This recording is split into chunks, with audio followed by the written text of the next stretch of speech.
Le Charot, plus appelé par Deschamps, mais toujours présent. L'équipe, j'espère que vous allez bien. Aujourd'hui, nouvelle actu foot. La fin de la trêve internationale, ça y est, déjà. Et enfin, surtout, sérieux, qui valide la Ligue des Nations? Personne. Tu vas dans la rue, tu demandes à un mec d'expliquer le concept de la Ligue des Nations. Il va te dire... La Ligue 1 reprend donc ce vendredi avec des matchs sur Téléfoot. Ouais, je précise bien Téléfoot. Rappelez-vous de cette chaîne, bientôt elle n'existera plus et je l'espère. Sincèrement, quel fiasco, fallait s'y attendre. La Ligue a accepté de changer de diffuseur en ouvrant son cul, concrètement, pour avoir des revenus plus importants. Sauf que la Ligue 1 ne vaut pas 1 milliard, qu'on se le dise. On l'a vu avec les abonnements à la chaîne Téléfoot. Ça visait les 3 millions d'abonnés et c'est à peine 300 000. Le diffuseur ne peut pas payer son échéance. Et donc on devrait rapidement retourner vers Canal+, beIN Sport. En tout cas, j'espère. Bref, on va parler tout ça dans cette vidéo, l'équipe, je vais pas en dire plus. En attendant, je vous rappelle que celle-ci d'ailleurs est sponsorisée par OneFootball, la première application sur toute l'actualité du foot, donc sur iOS, Android. Gratuite toujours évidemment. D'ailleurs, pour suivre plus en détail toute cette histoire autour des droits TV, si ça vous intéresse, OneFootball relaye tous les jours des informations à ce sujet. C'est dispo dans la description. Et aussi, tiens, petit aparté, dernièrement YouTube n'envoie plus du tout les notifications, les vidéos dans les abonnements, donc je vous rappelle simplement qu'à peu près tous les jours sur la chaîne à 17h30, notez bien 17h30 une vidéo sort. Généralement je tourne à 5 vidéos par semaine, donc c'est pas tous les jours. Mais rendez-vous encore une fois à 17h30 sur la chaîne directement pour voir qu'une vidéo est sortie. Voilà. L'équipe, on ouvre désormais la page équipe de France, match internationaux pour être plus précis. Après ce nul décevant face au Portugal dimanche soir, les Bleus l'ont emporté dans la difficulté face à la Croatie, grâce à un but de Grisi qui n'a pas manqué son défi de refaire la célébration de l'Euro 2016, grâce aussi à un but d'Mbappé, et on peut le mentionner, Lloris, auteur d'une superbe performance, qui est devenu en plus le joueur français le plus capé en équipe de France en compétition officielle, devançant un certain Lilian Thuram. Coup de chapeau. Sans Ronaldo qui a contracté le Covid quelques heures après avoir donné son maillot à Camavinga. D'ailleurs, vous pensez il l'a lavé? Les Portugais ont aussi réalisé la bonne opération en prenant 3 points. Le classement du groupe 3 de la Ligue A, donc Portugal premier à la différence de but, France deuxième et loin derrière Croatie-Suède. Les autres matchs importants de la compétition, l'Italie et les Pays-Bas se sont neutralisés sur le score d'un partout. Une fois de plus, Lewandowski a porté les siens. Auteur d'un doublé et d'une passe D, il a permis à la Pologne de l'emporter 3-0 face à la Bosnie-Herzégovine. Là c'est trop, donnez-lui le ballon d'or à un moment donné. Réduite à 10 après l'expulsion de Maguire.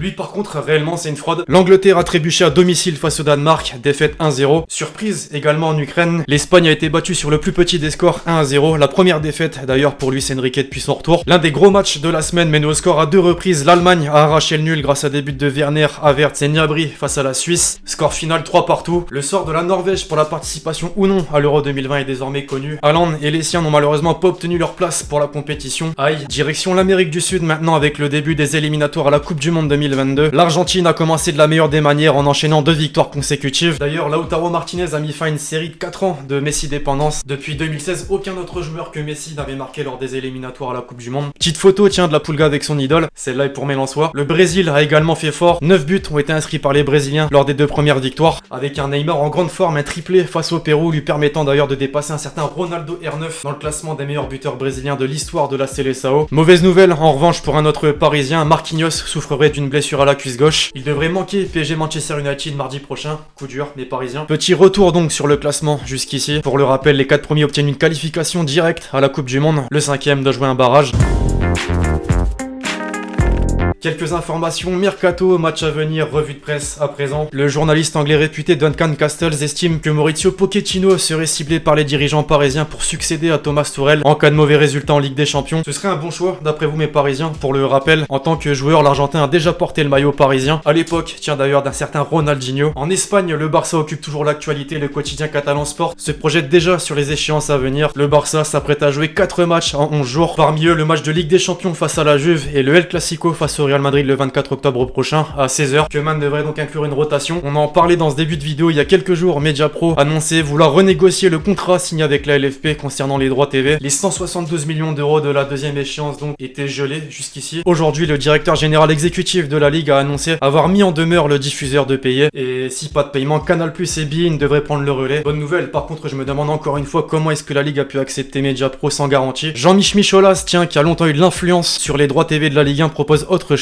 L'idée que je veux défendre, c'est qu'il faut un Spotify du foot ou un Deezer du foot. Il faut une offre unique avec un prix attractif et que le public n'ait plus à se poser de questions sur quelle chaîne est le match. Ce qui en soi n'est pas totalement con. Par contre, les petits clubs, c'est de la merde.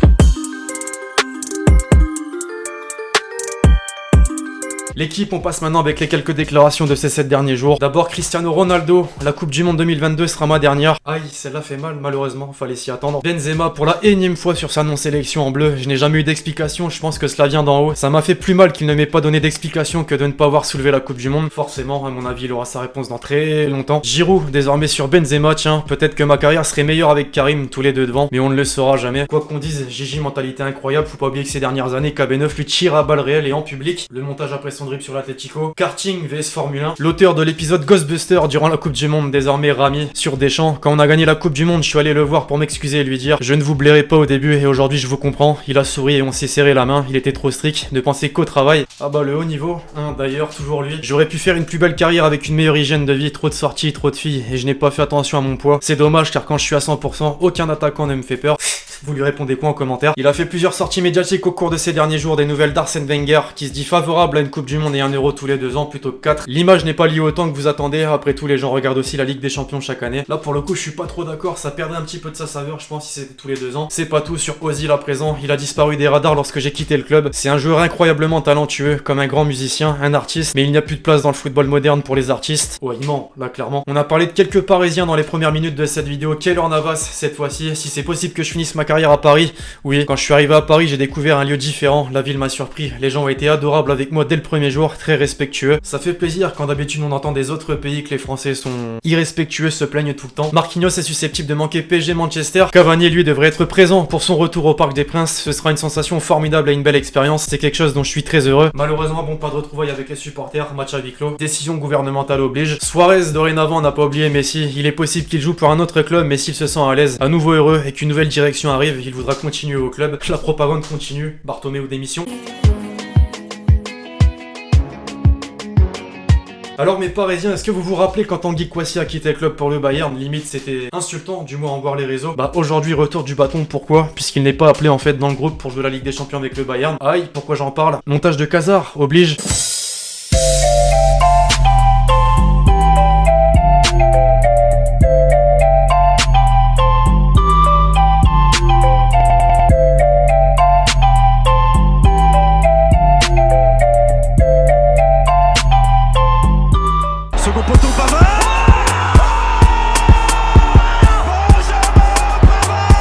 En MLS, Matuidi commence donc à faire parler de lui petit à petit. Le sauvetage en début de vidéo. Higuaín, visiblement pareil, il a inscrit son premier but cette semaine sur un coup franc sensationnel.